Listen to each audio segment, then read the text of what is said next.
Complete ആയിട്ട് സാധനങ്ങളൊക്കെ ഞാൻ ഇങ്ങോട്ട് ഷിഫ്റ്റ് ആക്കി. അപ്പോൾ കൊച്ചി മൂവേഴ്സ് ആൻഡ് പാക്കേഴ്സ് എന്ന് പറഞ്ഞ ടീമാണ് എനിക്ക് എന്താ പറയുക ഇത് അവരിങ്ങോട്ട് എത്തിച്ചിട്ടുണ്ടായിരുന്നത്. പാർക്കൽ ആവശ്യമുണ്ടെങ്കിൽ അവരെ കോൺടാക്ട് ചെയ്താൽ മതി. പിന്നെ അത് മാത്രമല്ല അവർക്ക് എന്താ പറയുക സ്റ്റോറേജ് സ്ഥലമുണ്ട്. പെട്ടെന്ന് നമുക്ക് ഷിഫ്റ്റ് ചെയ്യണം, പക്ഷെ നമുക്ക് സ്ഥലമില്ലെങ്കിൽ അവർക്ക് റെന്റ് കൊടുത്തിട്ട് നമുക്ക് അവിടെ വെക്കാനൊക്കെ പറ്റും.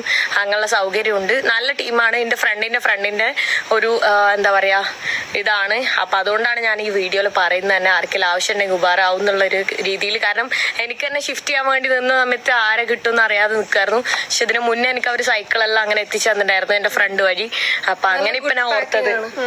പാക്കിങ് കണ്ടില്ലേ, പാക്കിങ് കൂടുതലായിട്ടാണ് തോന്നുന്നത്. ഞങ്ങളത് തുറക്കാൻ വേണ്ടിട്ട് എല്ലാ സാധനവും എന്റെ എന്താണ് എയർ ഫ്രയർ ഒക്കെ ഇല്ലേ, അതൊക്കെ കണ്ടില്ലേ ഫുള്ളായിട്ട് കവർ ചെയ്തിട്ടുണ്ടായിരുന്നു. മറ്റേ പൊട്ടിക്കണ സാധനം ടിക് ടിക് ടിക് അത് വെച്ച് ഞാൻ പൊട്ടിച്ചോണ്ടിരിക്കുകയായിരുന്നു ഞാൻ ഇവിടെ അല്ല ഇന്നലെ. അപ്പൊ അടിപൊളി. നമ്മളിപ്പോ ഇവിടുന്ന് ഇറങ്ങാണ്. ഇവിടെ നമ്മള് വേറെ സ്ഥലത്തേക്കൊക്കെ പോവാണ്. ആൻസി